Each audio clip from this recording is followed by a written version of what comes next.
सम्पूर्ण भाइ बहिनीहरुमा नमस्कार। म आज विशेष गरी क्लास 10 सँग सम्बन्धित समूह भन्ने पाठबाट एउटा क्वेशन ल्याएको छु। जुन क्वेशन म सो गर्नेछु। त्यो क्वेशन हामीले सल्भ पनि गर्नेछु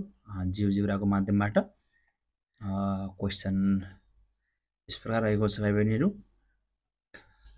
In a survey conducted to 100 students of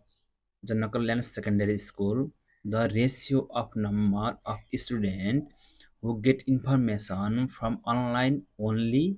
and newspaper only was found to be 3:7,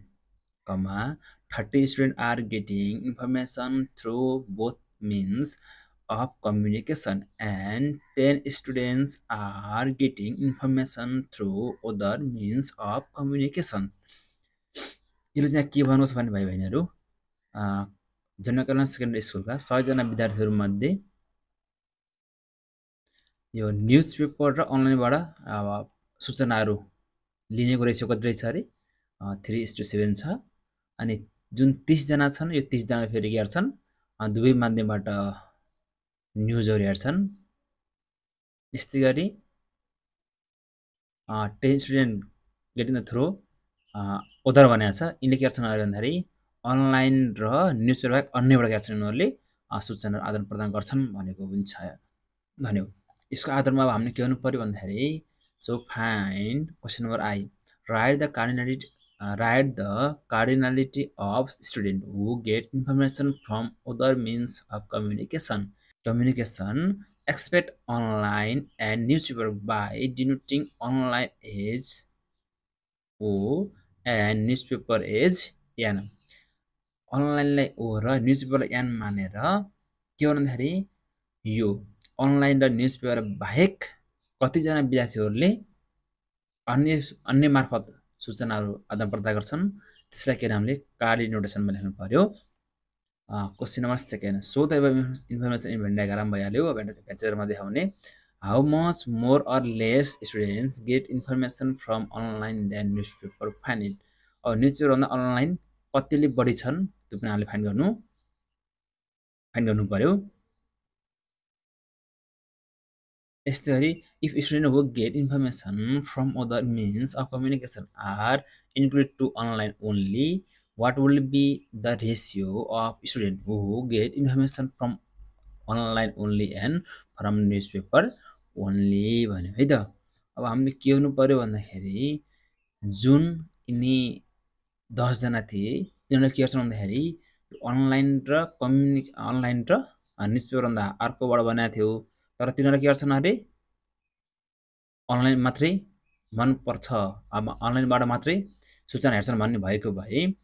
online मात्र र न्यूजपेपर मात्रबाट सूचना आदान प्रदान गर्ने मान्छेको चाहिँ रेशियो कति हुन्छ निकाल्न भनेको छ है त। त्यसको आधारमा म क्वेशन सल्भ गर्न गइरहेको छु। राम्रोसँग हेर्नु होला है त। Okay next solution the cardinality of student who get information from other means of communication expect online and newspaper is N O union छ यहाँ P भएछ यहाँ चाहिँ हामीले N बनाउने भाइ बहिनीहरु। यहाँ चाहिँ म यसमा गएर एडिटमा गएर लक्ष्य बनाउँछु। र यहाँ अलि मिस्टेक भएछ। यहाँ चाहिँ हो N हो है क्यापिटल N के हामीले सोचेको चाहिँ कति हुन्छ 10 हुन्छ। किन भन्दाखेरि के भन्छ क्वेशन हेर्दा 10 जनाले चाहिँ गर्छन् अरे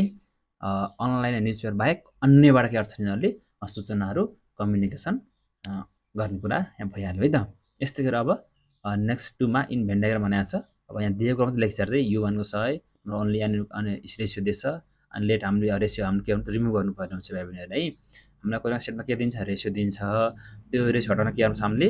x लेट गरेर के गर्नु पर्यो हामीले ओन्ली o = 3x गरेर के गर्नु हामीले हटाउनु पर्ने हुन्छ। अझ एउटा यहाँ छुट्यो यहाँ रहेछ है नम्बर n = 7x भइहाल्यो। अनि यो इन्टरसेक्सनमा 30 दिएको छ अनि यो कम्प्लिमेन्ट के छ 10 छ है त। यसको आधारमा भेन चित्र कोर्दैछु भाइ बहिनीहरु। यो भयो भेन चित्र। यो भेन चित्रको सुरुवात यो रेक्टेङ्गुलर बनाउनु पर्ने हुन्छ अनि intersection part this number of only O this number of only n put the name o n n u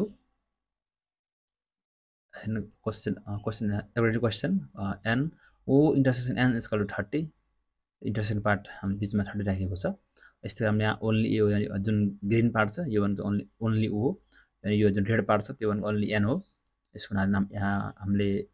value put गरौँ हामीले लेखेको छ यहाँ है ओन्ली एन 3x यहाँ पनि थोरै मिस्टेक भएछ है यहाँनिर अगाडि ओन्ली भइदिएको भए मिल्थ्यो ओन्ली एन त्यसपछि यहाँ ओन्ली ओ ल यसै मैले सच्याएको कसै भयो ख्याल गर्नु होला त्यसै पनि नेक्स्ट अनि बाहिर चाहिँ 10 है फर्म भेन डायग्राम अब भेन डायग्राम बनाउनु छ भने चाहिँ मैले यहाँ फर्मुला लागु छ भने रिभाइज होस् भनेर सिधै भेन डायग्राम निकाल्न सकिन्छ मैले यहाँ फर्मुला पनि पुट गरेको छु अब फर्मुलासँग मैले यहाँ भ्यालु पुट गरेको छ र चाहिँ यहाँ 100 अनि यहाँ सबै कुरा हामीले दिएको चाहिँ हामीले यहाँ राखेको छ यस अनुसार मैले सिम्प्लिफाई गरेँ अनि यो जोड्दा 10x अनि xx सेम छ यो 7x र 3x चाहिँ लाइक टर्म छ त्यहाँ के गरे हामीले यो जोड्यो 10x भयो अनि 10 र 30 लाइक टर्म भयो जोड्यो 40 भयो है त यस्तै गरी अब सब्ट्र्याक्सन गरेर मैले जुन यो 40 छ यतातिर आउँदा माइनस हुन्छ 100 माइनस 40 गरेर कति आउँछ 60 आउँछ इक्वल टु 10x अब यो 10 केमा छ मल्टिप्लाई केमा आउँछ डिभाइडमा आउँछ 60/10 गरेर कति आयो 6 यो पनि भइहाल्यो अब नम्बर ओन्ली ओ इक्वल के हुन्छ भनेर त यो 3x हो खास त 3x छ अब हामी के एक्स्ट्रामा के हामीले कति राख्ने हामीले भ्यालु राख्ने हामीले हो n ओ को ठाउँमा 3 * x भनेको चाहिँ x भनेको हाम्रो 6 आ थियो यो 6 हुन्छ कति आयो त 18 यस्तै गरी सेम प्रोसेसले number only n equal to 7 * x हुन्छ x भनेको कति छ रे 6 छ 7 * 6 कति भयो 42 यस्तै गरी कति आयो 42 now number O number of यो चाहिँ ओन्ली ओ थियो अब नम्बर अफ ओ यसको n o plus number of n o intersection n हुन्छ यस्तै गरी यसको पनि सेम प्रोसेस भइहाल्यो यसको भ्यालु निकालौँ कति आउँछ यो 48 आयो यो कति आयो 72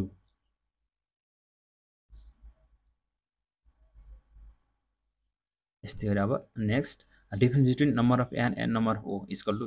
n number of n equal number of o equal 70 - 48 that is 24 24 less students get information from online than newspaper के छ र त न्युजपेपर भन्ने के रहेछन् अलि धेरै रहेछन् है त